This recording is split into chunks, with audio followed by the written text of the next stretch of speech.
My fiancé told me his ex-girlfriend died in a tragic accident 3 years ago, but as I stood at the altar about to say I do, the church doors flew open and the dead woman walked down the aisle. This wasn't a ghost. It was a living, breathing nightmare that exposed my fiancé as a pathological con artist. My name is Sarah, and I thought I was marrying the man of my dreams, Mark. Mark had opened up to me early in our relationship about his late ex, Chloe, telling me heart-wrenching stories about her passing and how he'd finally found peace with me. I even helped him lay flowers at her memorial once a year. But the woman standing at the back of the church was undeniably Chloe. She wasn't wearing black. She was wearing a simple floral sundress and a look of cold, calculated satisfaction. The entire congregation went silent, the kind of silence that feels heavy and suffocating, where you can hear your own heartbeat thudding in your ears like a war drum. I looked at Mark, expecting him to be as confused as I was, but instead, I saw the face of a man who had just been caught in the biggest lie of his life. Mark's hands, which had been steady in mine just seconds before, were now trembling so violently that he dropped my gold wedding band. It clattered against the stone floor, the sound ringing out like a gunshot in the silent chapel. Every guest in the pews craned their necks, the whispers starting like a low hiss of steam. Chloe took a step forward, her heels clicking with a slow, rhythmic precision that felt like a countdown to the end of my life. I felt the air leave my lungs. Every memory I had of Mark grieving, the nights he spent crying on my shoulder about how much he missed her, the anniversary of her death, where he couldn't even leave the bed, the way he looked at her old photos with such profound, soulful sadness, it all flashed before my eyes like a sick, twisted montage. It wasn't just a lie. It was a performance. A 3-year, meticulously crafted acting job designed to win my sympathy, secure my trust, and lower my guard. I stood there in my $5,000 gown, feeling like the world's biggest fool, while the woman he buried in his stories walked right up to the altar and stopped just inches away from us, her eyes locked onto his sweating face. Chloe didn't scream. She didn't make a scene. She just tilted her head, looked at Mark, and said in a voice that was chillingly calm, "Did you think I was going to stay dead forever, Mark? Or did you just run out of money?" The gasps from my family in the front row were audible. My father stood up, his face turning a dangerous shade of red, but I couldn't move. I was paralyzed, staring at Mark, waiting for some kind of explanation that I knew would never be good enough. Mark finally managed to find his voice, but it was a pathetic, high-pitched version of the man I thought I knew. He tried to claim he didn't know who she was, that she was just a crazy stalker or someone who looked like her, but Chloe didn't let him finish. She pulled a thick, heavy envelope from her bag and dropped it right onto the altar, right on top of our marriage license. It wasn't filled with letters or photos. It was a stack of bank statements and wire transfer receipts. I picked them up with shaking fingers, the paper crinkling under my touch. They were all transfers from Mark's personal account to an account in Chloe's name. The dates were regular, the 1st and 15th of every single month for the last 3 years. The most recent transfer had been made just 3 days ago, the same day we had our rehearsal dinner. He hadn't just lied about her being dead. He had been paying her a monthly salary to stay away and play along with the story while he courted me. He had invented a tragedy to explain away his emotional unavailability whenever he was actually communicating with her or sending her money. The memorial plot in the local cemetery? It was a fake, a site he had specifically chosen because it was for unidentified remains, ensuring there was never a body to confirm his lies.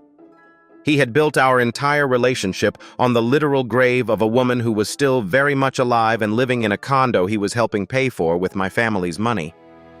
I looked at the priest, who looked like he wanted to vanish into the floor, and then I looked at the woman I had spent 3 years helping Mark heal from. Chloe looked at me with a spark of genuine pity and said, "He told me he was working a high-stakes job in the city to pay off our debts. I didn't even know you existed until I saw the wedding announcement in the paper." I didn't wait to hear another word. I turned around, gathered the heavy silk of my dress in my hands, and ran down that aisle faster than I ever thought possible. I ignored my mother calling my name and the confusion of my bridesmaids. I locked myself in the bride's dressing room, my breath coming in jagged, panicked stabs that felt like knives in my chest. Mark was pounding on the door within seconds, wailing and begging for a chance to explain, claiming he was protecting me from her and that she was extorting him. But the story Chloe started telling through the door to my father and the wedding coordinator was the final nail in the coffin. Mark wasn't a victim. He was a con artist who had moved to my city specifically because he knew my family had deep roots and a significant estate. He had been skimming off the wedding budget my parents had entrusted to him for months.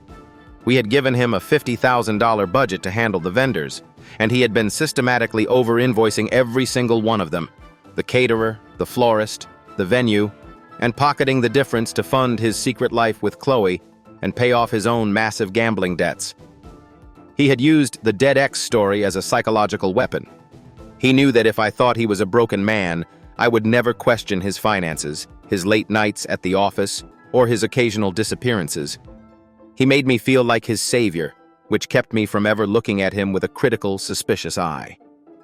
Chloe revealed that the only reason she showed up was that Mark had recently tried to cut her off by telling her he was leaving the country, when in reality, he was just trying to finalize his marriage to me so he could access my trust fund and disappear with a clean slate.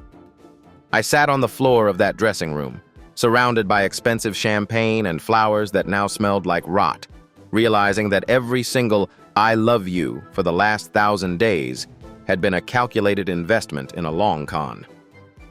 The police arrived within 20 minutes, their blue and red lights flashing through the stained glass of the chapel. My father, who is a retired prosecutor, wasn't going to let this slide as a relationship disagreement. He had them arrest Mark right there in the church vestry for grand larceny and financial fraud. As they let him out in handcuffs, still wearing his custom-tailored tuxedo, the reality of the situation began to set in for everyone.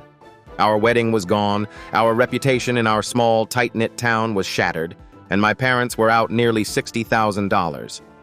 But as the investigators started digging into Mark's past, the rabbit hole went even deeper than we imagined. He had 3 different Social Security numbers and a history of similar tragedies in 2 other states. He was a professional groom for hire, who specialized in finding wealthy, compassionate women and using a sob story to gain access to their lives and their families' bank accounts. The most disturbing part was the memorial he had taken me to every year. The cemetery officials revealed that the plot was actually registered to a completely different family who had passed away in the 80s, and Mark had been placing flowers on a stranger's grave just to maintain the theater of his grief. He had lied to the priest, to our families, and even to the local paper. Chloe was eventually questioned as an accomplice, but she managed to avoid charges by proving she was also a victim of his lies. He had convinced her that the money he was sending was from a legal settlement he'd won, not from stolen wedding funds. I had to spend the next 4 months in and out of courtrooms, testifying against the man I had once planned to grow old with. It has been nearly a year since my wedding day turned into a crime scene. Mark is currently serving time for fraud and identity theft, but the financial restitution will never truly cover the emotional damage he did. I had to sell the engagement ring, which, ironically, he had bought using a credit card he opened in my father's name, just to pay for my own intensive therapy. I've realized that the most dangerous predators don't come at you with knives or masks. They come at you with tears, a broken heart, and a story designed to make you want to fix them. I still have trouble trusting anyone who tells me a sad story, and I find myself fact-checking every person I meet. I lost my faith in love that day, but I gained a much harder, sharper sense of reality. I am no longer a savior. I am a survivor. So what do you think? Would you have stayed to hear him out? Or is a fake death the ultimate deal-breaker that can never be forgiven? Could you ever trust a person again after they spent years performing grief for a person who was alive? Drop your honest thoughts in the comments below.